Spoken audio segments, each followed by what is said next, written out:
luego el ejército español no tenía las características de otros ejércitos coloniales modernos como los de Francia e Inglaterra. Era singular, como sin duda lo fue aquel brioso general, Manuel Fernández Silvestre. Siempre le había salido bien las cosas. Desde que llegó a Melilla, todo le salía bien. La guerra de Marruecos, que era una guerra difícil, para él resultó muy sencilla. Claro, ¿qué ocurrió con eso? Pues eso ocurrió que le dio una confianza excesiva. Esa es probablemente la razón fundamental por la cual cometió el gran error de atravesar el límite lógico y establecerse en el lugar. Lo bien que le habían salido todas las cosas hasta entonces. Pero ahí cambió su estrella. De su buena estrella pasó a su mala estrella y el principio del fin. El desastre.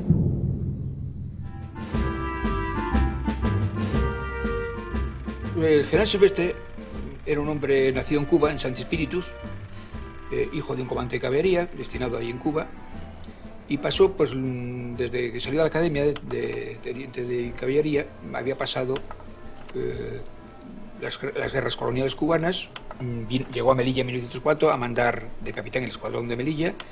Ahí tuvo una actuación interesante porque era un hombre, hay que reconocer que era un hombre de lo que entonces se decía echado para adelante. Fue a Casablanca cuando los franceses pusieron pie en tierras marroquíes. Ahí estuvo varios años. Cuando los españoles ocupan Larache, manda las tropas españolas a Larache.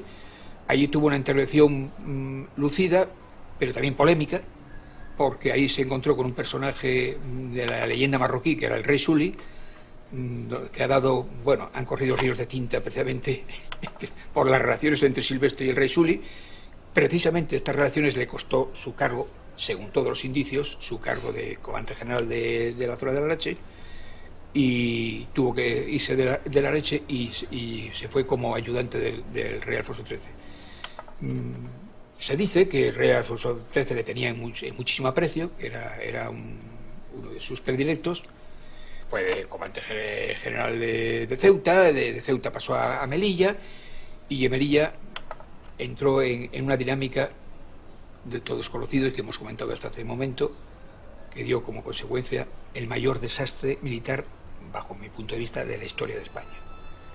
Por las circunstancias en que se dio, por el número de bajas y por el dramatismo con que ocurrieron estas bajas.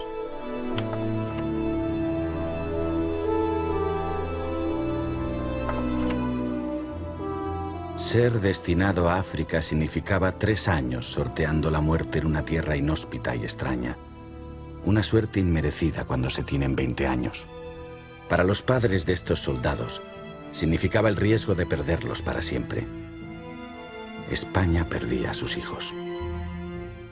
Y pues este pueblo, además, pues estaba despolitizado porque entonces España estaba incomunicado, no había radio, como no sabía leer, no leía la prensa, pues efectivamente estaba cundiendo un cambio profundo, el resultado que produjo la guerra de Marruecos con la movilización de todos estos jóvenes por todo el territorio y juntarlos. Y a partir de este momento empezaron a conocer la realidad del vecino y también encontrar a anarquistas, a socialistas, que les explicaba de verdad lo que era el capitalismo, lo que era el imperialismo o lo que era el colonialismo.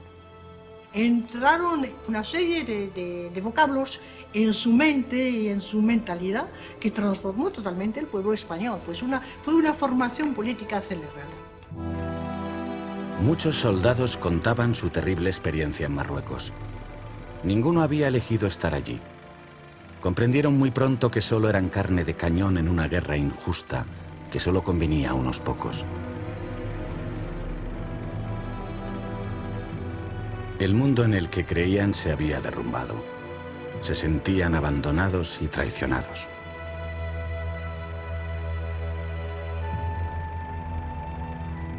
Cuando el general Silvestre vuelve a Marruecos en 1920, tiene como misión reanudar el avance sobre el territorio rebelde. En aquel momento la máxima autoridad en el protectorado era el alto comisario general Damaso Berenguer, que dirigía las operaciones en la zona occidental contra el rey suní.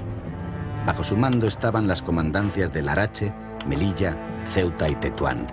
Las relaciones entre estos dos generales no iban a resultar nada fáciles. Silvestre fue nombrado sin consultar para nada al alto comisario, que era Berenguer. Pero al mismo tiempo Berenguer no se atreve nunca a reaccionar contra esto porque sabe que Silvestre es amigo del rey y no quiere indisponerse, no quiere problemas. Se hace el enfrentamiento porque no estaban claras, delimitadas bien las funciones de uno y otro. Había luego una doble dependencia. Para unas cosas se dependía del Ministerio de la Guerra, para otras cosas se dependía del Ministerio de Estado. Era inevitable el choque entre los dos, porque uno decide una acción y entonces, bueno, el otro está invadiendo el territorio del otro. Hasta que al final se hace de manera que dice, bueno, en una comandancia como la de Melilla, que queda más lejos, Silvestre es más independiente. Y entonces efectivamente es cuando oportunamente que se cambia de Ceuta y se va a Melilla. Y esto fue en febrero de 1920. Los rifeños iban a demostrar de lo que eran capaces por defender su honor y su tierra. Dries era uno de ellos. Con el instinto de un cazador, dejaban al ejército de Silvestre aventurarse entre sus montañas y esperaban el momento propicio para atacar. Un blanco, un disparo. Muy pocos políticos y militares sabían realmente cómo eran aquellos hombres del Rif. Eran auténticos guerreros, indomables y combativos. Dries tiene razón. Uno de los mayores errores de España en Marruecos fue ignorar lo que estos hombres eran capaces de hacer. Conocían el terreno a la perfección, eran capaces de soportar todo, y su puntería era legendaria. El coronel Gabriel Morales, sin embargo, conoce muy bien a estas tribus. De los militares españoles destacados en África, él pertenece a un modelo minoritario. Es jefe de la policía indígena, un cuerpo compuesto por nativos rifeños. Morales es culto y afable. Habla el árabe y el rifeño. Los jefes de las cábilas le tratan y, lo que es mejor, le respetan. Es un viejo amigo de la familia de Abdelkrim. Silvestre actúa a su aire, es decir, que Silvestre lo único de su obsesión es conquistar a Alhucemas, pasar a la historia como el que conquista a Alhucemas. Entonces no tiene para nada en cuenta lo que Morales le dice de que hay que tener cuidado con los avances, hay que tener cuidado, no está la labor política suficientemente desarrollada, suficientemente madura. Entonces, bueno, pero Berenguer, el caso es que cuando dice Berenguer, porque al final, luego Berenguer también resulta que está implicado en esto. Porque Berenguer, que era su superior, en realidad, realmente no se atreve a decirle nunca que no, es decir, que el otro, y muchas veces cuando no le pone ante el hecho consumado, por supuesto. Discutieron sobre la posibilidad de efectuar un plan sobre Alhucemas en el cual Silvestre avanzaría desde Melilla y Berenguer avanzaría desde la parte occidental. Y se cuenta que Silvestre se sintió molesto y le echó en cara que pretendiera llegar a Alhucemas antes que él. ¿Por quién estaba impulsado? Pues no lo sé. Hay quien dice que incluso por el propio rey, pero no se ha demostrado.